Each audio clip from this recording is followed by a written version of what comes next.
नमस्कार दोस्तों, एक बार फिर से आपको आपके इस YouTube चैनल में आपका स्वागत है। अगर आप इस चैनल पर नए हैं और अगर आपने इस चैनल के कुछ वीडियोस देखे हैं, पसंद आए, तो कृपया उन्हें लाइक कर दीजिएगा और इस चैनल को सब्सक्राइब जरूर कर दें ताकि समय-समय पर आपके समक्ष और भी बेहतरीन वीडियोस बनाने का हमें मौका मिलता रहे। दोस्तों, माननीय सुप्रीम कोर्ट का एक ऑर्डर आया है। ये ऑर्डर काफ़ी ज़्यादा हेल्पफुल हो सकता है उन लोगों के लिए जो एंटीसिपेटरी बेल के लिए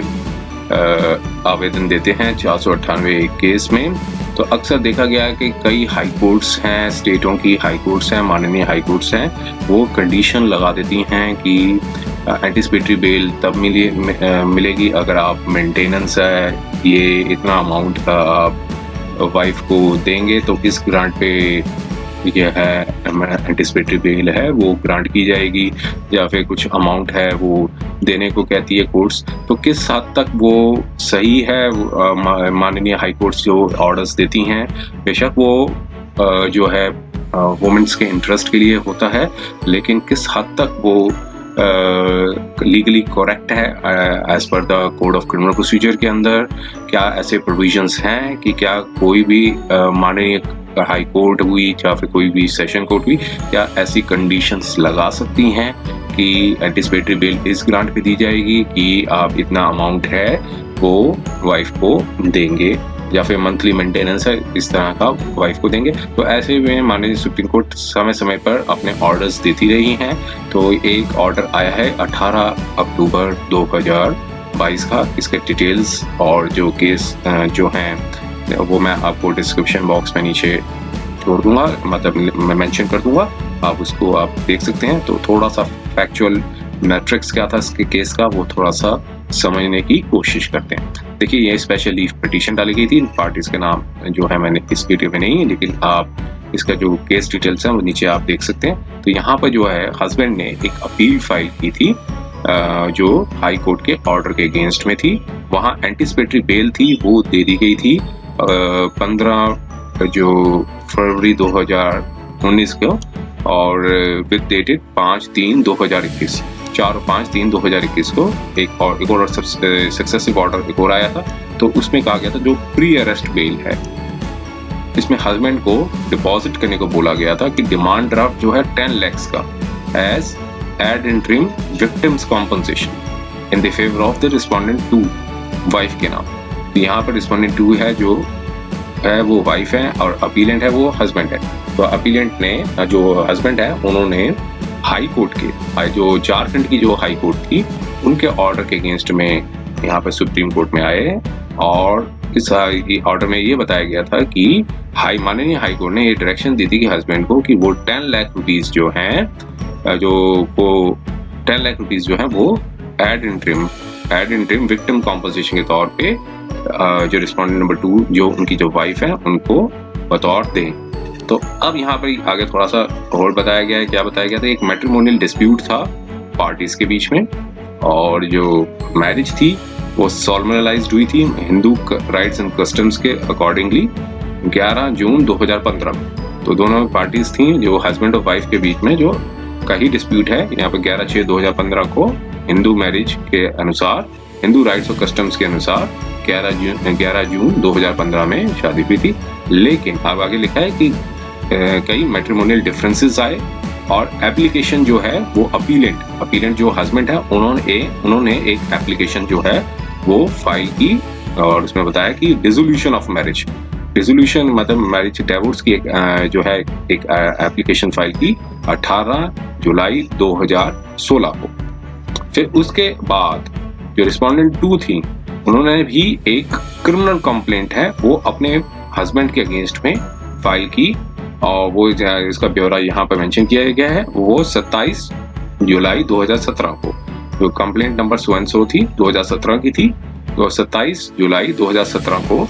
फाइल की before the chief judicial magistrate की कोर्ट में डाली, और फिर जो कि कन्वर्ट हो गई FIR सो ऑन 22 फरवरी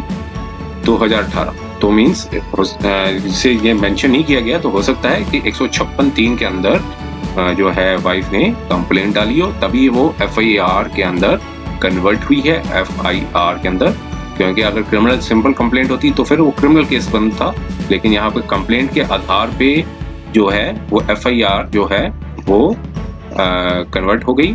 और ये हो सकता है 156(3) के अंदर डाली गई हो, ऐसा मेंशन नहीं किया गया है। लेकिन फिर उसके बाद आगे बताया कि जो ऑफेंसेस थे वो रजिस्टर्ड हुए 498A जो कि cruelty cause to the women है, 120B जो क्रिमिनल कॉन्स्पिरेंसी के बारे में बताता है, और 323 सिंपल हर्ट और 324 IPC with section 3(4) of the dowry prohibition act जो के अंदर रजिस्टर्ड की गई। तो डाउरी प्रोहिबिशन एक्ट में भी 3 सेक्शन 4 है, मतलब पनिशमेंट फॉर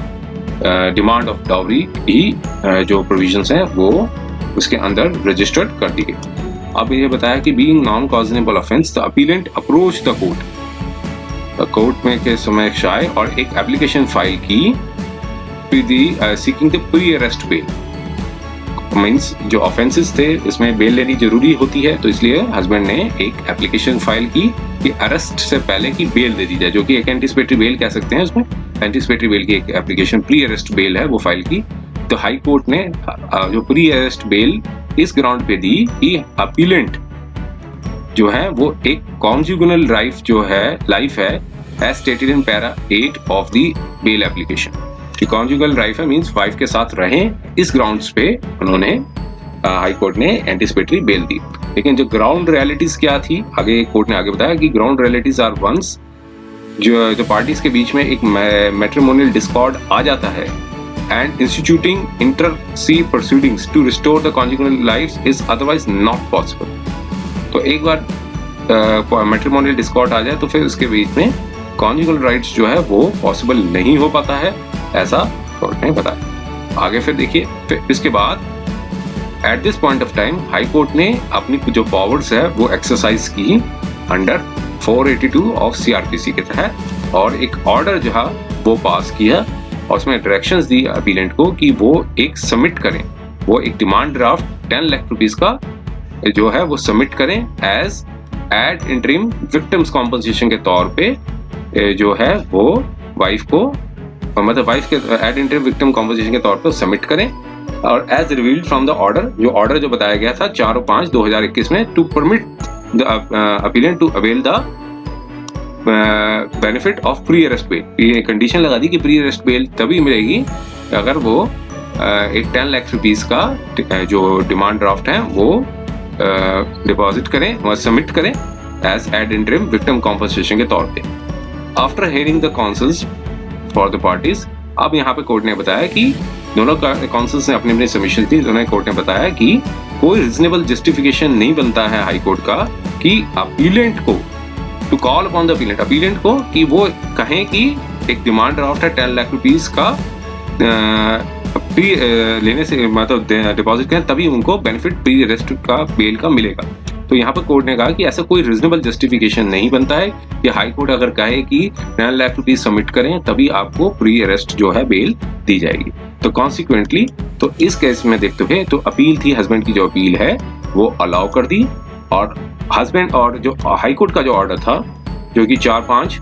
और 5 मार्च के 2022 को आया था, जिसमें अपीलेंट को कहा गया था कि डिपॉजिट करें डिमांड ड्राफ्ट को 10 लाख का, उसको उस ऑर्डर को सेट असाइड कर दिया। तो ये था और पेंडेंट इंटरलोक्यूटरी एप्लीकेशन थी वो भी डिस्पोज कर दी। तो देखिए ये एक ऑर्डर आया था 18 अक्टूबर 2022 का। तो एंटीसिपेटरी बेल लेना जो है वो कोड ऑफ क्रिमिनल प्रोसीजर के अंदर में कंडीशंस बनती हैं कि नहीं बनती है, तो ऐसा इस ऑर्डर को देख के साफ साफ क्लैरिफिकेशन होता है कि अगर कोई रिलीफ भी लेना है वाइफ को तो उसके लिए सेपरेट प्रोविजंस होते हैं जैसे 125 का, तो वो अवेल करें रेदर देन कि एंटीसिपेटरी बेल के अंदर कोई जो है कोई कंडीशन लगाई जाए। तो ऐसा इस जजमेंट से कंक्लूजन निकल के आता है। तो उम्मीद है अभी यहाँ पर माननीय कोर्ट ने 125 के बारे में कुछ नहीं बताया, लेकिन जो कंडीशन लगाई गई थी उसको कहा कि जस्टिफिकेशन नहीं बनती है। तो उम्मीद है ये वीडियो आपको पसंद आया होगा। अगर ये वीडियो आपको पसंद आया तो कृपया इसे लाइक कर दीजिएगा और इस चैनल को सब्सक्राइब जरूर कर दें ताकि समय समय पर आपके समक्ष और भी बेहतरीन वीडियोस बनाने का हमें मौका मिलता है। समय देने के लिए बहुत बहुत धन्यवाद।